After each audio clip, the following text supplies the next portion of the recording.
Serial number 1 Congress ಅಭ್ಯರ್ಥಿ. ಅವ್ರ ಗುರುತು ಹಸ್ತದ ಗುರುತು, ಕೈ ಗುರುತು. ತಾವರೆ ಹೂವ ಕೆರೆಯಲ್ಲಿದ್ರೇನೆ ಚೆನ್ನಾಗಿರೋದು. ಅದು ತಾವರೆ ಹೂವ ಕೆರೆನಲ್ಲಿದ್ರೆ ಚೆನ್ನಾಗಿರುತ್ತದೆ. ಭತ್ತದ ತೆನೆ ಗದ್ದೆಯಲ್ಲಿದ್ದಾಗ ನೋಡೋಕೆ ತುಂಬಾ ಚೆನ್ನಾಗಿರುತ್ತೆ. ಅದು ಎತ್ಕೊಂಡು ಬಂದಾಗ ಕಟ್ ಮಾಡಿ ಭತ್ತ ತಗೊಂಡು ಆ ಹುಲ್ಲನ್ನು ಹಸುಗೆ ಹಾಕ್ಬಿಡ್ತೀವಿ. ಆದರೆ ಕೈ ಯಾವತ್ತೂ ನಮ್ಮ ಜೊತೆಯಲ್ಲಿರ್ತದೆ. ಕೈ ಊಟ ಮಾಡೋಕ್ಕೂ ಕೈ ಬೇಕು, ಅಡುಗೆ ಮಾಡೋಕ್ಕೂ ಕೈ ಬೇಕು, ಮಕ್ಕಳಿಗೆ ಊಟ ತಿನ್ಸೋಕ್ಕೂ ಕೈ ಬೇಕು. ನಾವು ಹೊಲ ಕಟ್ ಮಾಡಬೇಕು, ತೆಂಗಿನಕಾಯಿ ಕಟ್ ಮಾಡಬೇಕು, ಸೌತೆಕಾಯಿ ಕಟ್ ಮಾಡಬೇಕು, ತೆಂಗಿನಕಾಯಿನ ಹೊಡಿಬೇಕು ಅಂದ್ರೂ ಈ ಕೈ ಬೇಕು. ನಮ್ಮ ಹೆಣ್ಮಕ್ಳಿಗೆ ಚೆನ್ನಾಗಿ ಗೊತ್ತಿರುತ್ತೆ. ಶುಕ್ರವಾರ, ಶನಿವಾರ, ಸೋಮವಾರ ಮನೆಯಲ್ಲಿ ಪೂಜೆಗಳು ಮಾಡ್ತೀರಾ, ತೆಂಗಿನಕಾಯಿ ಹೊಡಿತೀರಾ, ಕೈಯಿಂದಾನೇ ತೆಂಗಿನಕಾಯಿ. ಈ ಕೈ ಇರೋವರೆಗೂ ಈ ದೇಶ ಚೆನ್ನಾಗಿರುತ್ತೆ. ಅಂದ್ರೆ ಕಾಂಗ್ರೆಸ್ ಪಕ್ಷ ಇರೋವರೆಗೂ ಈ ದೇಶ ಚೆನ್ನಾಗಿರುತ್ತೆ. ಪರ್ಮನೆಂಟ್ ಆಗಿರೋದು ಆ ಪಕ್ಷನೇ. ಮೊದಲನೇದಾಗಿ ವೇದಿಕೆ ಮೇಲೆ ಇರ್ತಕ್ಕಂಥ ಎಲ್ಲ ನಮ್ಮ ಪಕ್ಷದ ಹಿರಿಯರಿಗೆ, ಎಲ್ಲ ಮುಖಂಡರಿಗೂ ನಾನು ಧನ್ಯವಾದಗಳು. ಗ್ರಾಮದ ಪರವಾಗಿ, ಈ ವಾರ್ಡಿನ ಪರವಾಗಿ ಎಲ್ಲರಿಗೂ ನಾನು ಧನ್ಯವಾದಗಳನ್ನ ತಿಳಿಸ್ತೀನಿ. ಎಲ್ಲರೂ ಆಗಮಿಸಿದ್ದಾರೆ, ಅವ್ರಿಗೆಲ್ಲರಿಗೂ ಧನ್ಯವಾದ ತಿಳಿಸ್ತೀನಿ. ಗ್ರಾಮಸ್ಥರಿಗೂ ಅಷ್ಟೇ, ದೇವರು ಎಲ್ಲರಿಗೂ ಆಯುಷ್, ಆರೋಗ್ಯ, ಐಶ್ವರ್ಯ ಎಲ್ಲವನ್ನು ಕೊಟ್ಟು ಎಲ್ಲವನ್ನು ಕಾಪಾಡಲಿ ಅಂತ ಎಲ್ಲರಿಗೂ ನಾನು ದೇವರಲ್ಲಿ ಪ್ರಾರ್ಥನೆ ಮಾಡ್ತೀನಿ. ಇವತ್ತು ಏನು ನಮ್ಮ ಈ ಗ್ರಾಮದಲ್ಲಿ ವಾರ್ಡ್ ನಂಬರ್ 7 ಚುನಾವಣೆ ಬಂದಿದೆ. ಈ ಚುನಾವಣೆ ನಮ್ಮಕ್ಕೋಸ್ಕರ ಬಂದಿರುವಂತ ಚುನಾವಣೆ ಅಲ್ಲ, ನಿಮ್ಮಕ್ಕೋಸ್ಕರ ಬಂದಿರುವಂತ ಒಂದು ಚುನಾವಣೆ, ನಿಮ್ಮ ಅಭಿವೃದ್ಧಿಗೋಸ್ಕರ ಬಂದಿರುವಂತ ಒಂದು ಚುನಾವಣೆ. ಈ ಗ್ರಾಮವನ್ನ ಅಭಿವೃದ್ಧಿ ಮಾಡ್ಬೇಕಂದ್ರೆ ನಿಮಗೆ ಅಂತ ಒಬ್ರು ಕೌನ್ಸಿಲರ್ ಇರಬೇಕು, ಇವತ್ತು MLA ಯಾವ ಪಕ್ಷ ಇದ್ದೀನಿ ನಾನು? ಕಾಂಗ್ರೆಸ್ ಪಕ್ಷ ಇದ್ದೀನಿ. MLC ಯಾವ ಪಕ್ಷ ಇದ್ದಾರೆ? ಕಾಂಗ್ರೆಸ್ ಪಕ್ಷ ಇದ್ದಾರೆ.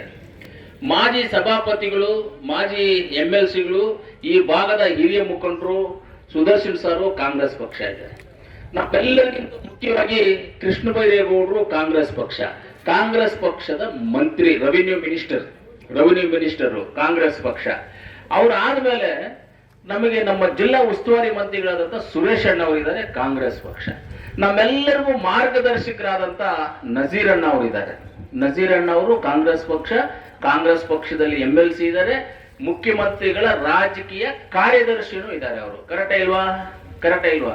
ಇಷ್ಟು ಜನ ನಾವಿದ್ದೀವಿ ಕಾಂಗ್ರೆಸ್ ಪಕ್ಷದಲ್ಲಿ.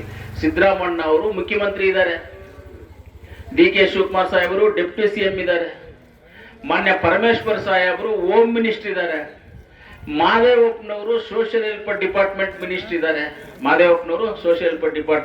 ಮಿನಿಸ್ಟರ್ ಇದ್ದಾರೆ. ಇವತ್ತು ಕರ್ನಾಟಕದಲ್ಲಿ ನಾವು ಹೋದ್ಸಲ 2023 ಚುನಾವಣೆ ಪ್ರಚಾರಕ್ಕೆ ಈ ಊರಿಗೆ ಬಂದಿದ್ವಿ, ಈ ದೇವಸ್ಥಾನಕ್ಕೆ ಬಂದಿದ್ವಿ, ಇಲ್ಲೇ ಮಾತಾಡಿದ್ವಿ, ಹೋದ್ವಿ. ಆವತ್ತು ನಾವೇನ್ ಮಾಡ್ತೀವಿ ಅಂತ ಹೇಳಿದ್ವಿ. ಮೊದಲನೇದಾಗಿ 5 ಗ್ಯಾರಂಟಿಗಳನ್ನ ನಾವು ಹೇಳಿದ್ವಿ.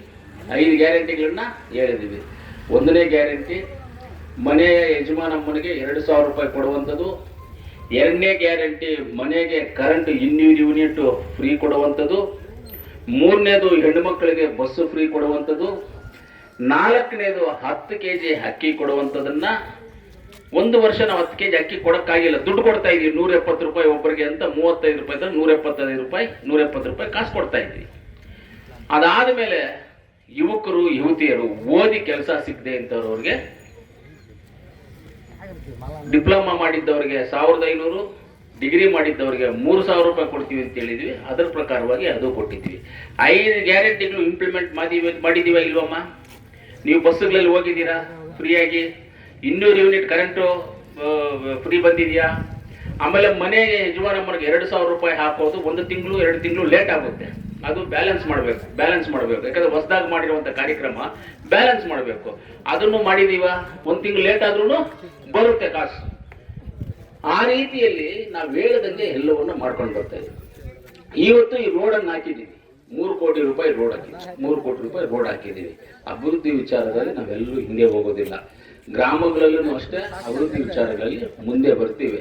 ಯಾವಾಗಲೂ ಈ ಗ್ರಾಮದಲ್ಲಿ ನಮಗೆ ಜಾಸ್ತಿ ಸಿಗೋದು ಇವನೊಬ್ಬರು ಸಿಗ್ತಾ ಇರ್ತಾರೆ ನನಗೆ ಅಂತ, ತುಂಬಾ ಕ್ಲೋಸ್ ಬೈರೇಗೌಡ. ಅವ್ರು ಹೇಳ್ತಾರೆ ನಮ್ಮೂರ್ಗೆ ಅದು ಹಾಕ್ಬೇಕಣ, ಇದು ಹಾಕ್ಬೇಕಣ, ಇದು ಮಾಡ್ಬೇಕು, ಅದು ಮಾಡ್ಬೇಕು ಅಂತಾನೆ. ಅದೇ ಒಂದು ಕೌನ್ಸಿಲರ್ ನಿಮ್ಮ ಊರಲ್ಲಿ ಇದ್ರೆ ನೀವು ಬೆಳಗ್ಗೆ ಆದರೆ ಅವ್ರಿಗೆ ಹೇಳಿ ನಿಮ್ಮ ಕೆಲಸಗಳು ಮಾಡಿಸ್ಬೋದು, ಅವ್ರು ನಮ್ಗೆ ಹೇಳ್ತಾರೆ, ನಾವು ಅವ್ರನ್ನ ಕೆಲಸಗಳ ಏನು ಮಾಹಿತಿ ಬೇಕೋ ಆ ಮಾಹಿತಿಗಳೆಲ್ಲ ನಮ್ಮ ಹತ್ರ ಬರುತ್ತೋ, ಅದಕ್ಕೆ ಎಷ್ಟು ಬೇಕೋ ದುಡ್ಡನ್ನು ಕೊಟ್ಟು ನಾವು ಅದನ್ನು ಮಾಡಿಸುವಂಥ ಜವಾಬ್ದಾರಿ ನಾವು ತಗೊಳ್ತೀವಿ. ಖಂಡಿತವಾಗ್ಲೂ ಇವತ್ತು ಈ ಗ್ರಾಮದಲ್ಲಿ ನೋಡ್ತಾ ಇದ್ರೆ ನಮ್ಮ ಮಂಜುಳಾತ್ನವರು ಆಲ್ರೆಡಿ ಗೆದ್ದಂಗೆ ನಮಗೆ ಡೌಟ್ ಏನಿಲ್ಲ. ಅತಿ ಹೆಚ್ಚು ಮೆಜಾರಿಟಿನಲ್ಲಿ ಗೆಲ್ತಾರೆ, ಡೌಟ್ ಏನಿಲ್ಲ. ಅವರು ಗೆದ್ದು ನಿಮ್ಮ ಸೇವೆ ಮಾಡೋದಕ್ಕೆ, ಅವರು ಅವ್ರ ಯಜಮಾನರು ನಿಮ್ಮ ಸೇವೆ ಮಾಡೋದಕ್ಕೆ ನೀವೆಲ್ಲ ಅವಕಾಶ ಮಾಡಿಕೊಡ್ಬೇಕು. ಇವಾಗ JDS ಅವರು BJPನವ್ರು ಬಂದು ನಿಮ್ಮನ್ನು ಓಟ್ ಕೇಳ್ತಾರೆ. ಏನಂತ ಓಟ್ ಕೇಳ್ದ? ಅವ್ರದ್ದೇನು ಸರ್ಕಾರ ಇದೆಯಾ? ಅವ್ರೇನ್ ಮಂತ್ರಿ ಇದಾರ? ಅವ್ರ MLA ಇದಾರ? ಏನ್ ಮಾಡಕ್ಕಾಗುತ್ತೆ ಅವ್ರ ಕೈನಲ್ಲಿ? ಏನು ಮಾಡಕ್ಕಾಗಲ್ಲ. ಏನಾದ್ರೂ ಅಭಿವೃದ್ಧಿ ಮಾಡ್ಬೇಕಂದ್ರೆ ನಾವೇ ಮಾಡ್ಬೇಕು, ಅವ್ರು ಏನು ಮಾಡಕ್ ಆಗೋದಿಲ್ಲ. ನಿಮ್ಗೆ ಖಂಡಿತವಾಗ್ಲೂ ಅರ್ಥ ಮಾಡ್ಕೊಳ್ಳಿ. ನೀವ್ಯಾರು ಯಾಮಾರಬೇಡಿ. ಕಾಂಗ್ರೆಸ್ ಪಕ್ಷ ಹಸ್ತದ ಗುರುತಿಗೆ ನೀವು ಓಟ್ ಹಾಕ್ಬೇಕು. ಓಟ್ ಹಾಕಿ ಮಂಜುಳಾ ಅವರನ್ನ ಗೆಲ್ಲಿಸ್ಬೇಕು. ನಿಮ್ಮ ಸೇವೆ ಮಾಡೋದಕ್ಕೆ ಅವ್ರಿಗೆ ಅವಕಾಶ ಮಾಡ್ಕೊಡ್ಬೇಕು. ನೀವು ಗ್ರಾಮದ ಸೇವೆ ಮಾಡೋದಕ್ಕೆ ಅವಕಾಶ ಸೇವೆ ನಿಮ್ಮ ಗ್ರಾಮಕ್ಕಿಂತ ಇವಾಗ ವಾರ್ಡ್ ಆಗೋಗ್ಬಿಟ್ಟಿದೆ. ಇವಾಗ ಗ್ರಾಮ ಅಂತಿಲ್ಲ, ಇನ್ಮೇಲೆ ವಾರ್ಡ್. ಇದು 7ನೇ ವಾರ್ಡು. ಈ ವಾರ್ಡ್ ಅನ್ನ ಡೆವಲಪ್ಮೆಂಟ್ ಮಾಡೋದಕ್ಕೆ ಅವ್ರಿಗೆ ಅವಕಾಶ ಮಾಡ್ಕೊಡ್ಬೇಕು. ನೀವೆಲ್ಲರೂ ಸೇರಿ ನಾವೆಲ್ಲ ಅವ್ರ ಜೊತೆಗಿದ್ದು ಎಲ್ಲ ಕೆಲಸದ ಕಾರ್ಯದಲ್ಲಿ ಅವ್ರಿಗೆ ಸಪೋರ್ಟ್ ಆಗಿ ನಿಂತು ಗ್ರಾಮವನ್ನ ಅಭಿವೃದ್ಧಿ ಮಾಡ್ತೀವಿ.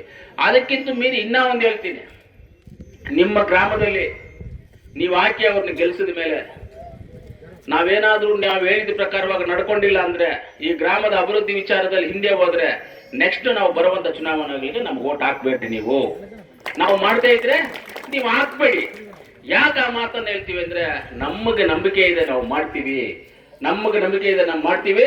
ನಮ್ಮ ಮುಖ್ಯಮಂತ್ರಿಗಳಂತ ಸಿದ್ದರಾಮಣ್ಣ ಅವರು, ಡೆಪ್ಟಿ ಚೀಫ್ ಮಿನಿಸ್ಟರ್ ಆದಂತ ನಮ್ಮ DK ಶಿವಕುಮಾರ್ ಸಾಹೇಬರು, ಮಲ್ಲಿಕಾರ್ಜುನ್ ಖರ್ಗೆ ಸಾಹೇಬರು, ನಜೀರ್ ಅಣ್ಣನವರು, ಮಾದೇವಪ್ಪನವರು, ಪರಮೇಶ್ವರ್ ಸಾಹೇಬರು, ನಾವೆಲ್ಲರೂ ಸೇರಿ ಈ ಅಭಿವೃದ್ಧಿ ನಾವು ಮಾಡ್ತೀವಿ ಅಂತ ನಮ್ಗೆ ಗೊತ್ತಿದೆ. ಆಲ್ರೆಡಿ ಮುಖ್ಯಮಂತ್ರಿಗಳ ಹತ್ರ ನಾವು ಪ್ರಣಾಳಿಕೆ ಕೊಟ್ಟು ಅಪ್ರೂವ್ ಮಾಡ್ಕೊಂಡು ಬಂದಿದ್ದೇವೆ. ನಾನು, ನಮ್ಮ ಬೈತಿ ಸುರೇಶ್ ಅಣ್ಣ, ಸುದರ್ಶನ್ ಸರ್, ಅನಿಲ್ ಅಣ್ಣ ಅವರು, ನಾವೆಲ್ಲರೂ ಹೋಗಿ ಮುಖ್ಯಮಂತ್ರಿಗಳ ಹತ್ರ ಹೇಳಿ ನಮ್ಮ ಪ್ರಣಾಳಿಕೆ ಕೊಟ್ಟು ಇದೆಲ್ಲ ಮಾಡಬೇಕು ಅಂತ ಹೇಳ್ಕೊಂಡು ಬಂದಿದ್ದೇವೆ. ಅದು ಸುದರ್ಶನ್ ಸರ್ ಹೇಳ್ತಾರೆ ಅದನ್ನೆಲ್ಲ ಏನು ಅಂತ. ಅವರೇ ಮಾತಾಡಿದ್ದೆಲ್ಲ, ಅಲ್ಲಿ ಮಾತಾಡಿದ್ದು ಎಲ್ಲವನ್ನು ಹೇಳಿದ್ದು ಅವರೇ, ಎಕ್ಸ್ಪ್ಲನೇಷನ್ ಕೊಟ್ಟಿದ್ದು ಅವರೇ. ಎಲ್ಲವನ್ನು ಮಾಡೋದಕ್ಕೆ ನಾವು ಸಿದ್ಧವಾಗಿದ್ದೀವಿ. ಗ್ರಾಮಸ್ಥರಲ್ಲಿ ಇಷ್ಟೇ ನಾವು ಕೇಳ್ಕೊಳ್ಳೋದು, ದಯವಿಟ್ಟು ನೀವು ಯಾಮಾರಬೇಡಿ. ನಾವೆಲ್ಲ ನಿಮ್ಮ ಜೊತೆಗಿದ್ದೀವಿ, ನಾವೆಲ್ಲರೂ ನಿಮ್ಮ ಪರವಾಗಿದ್ದೀವಿ.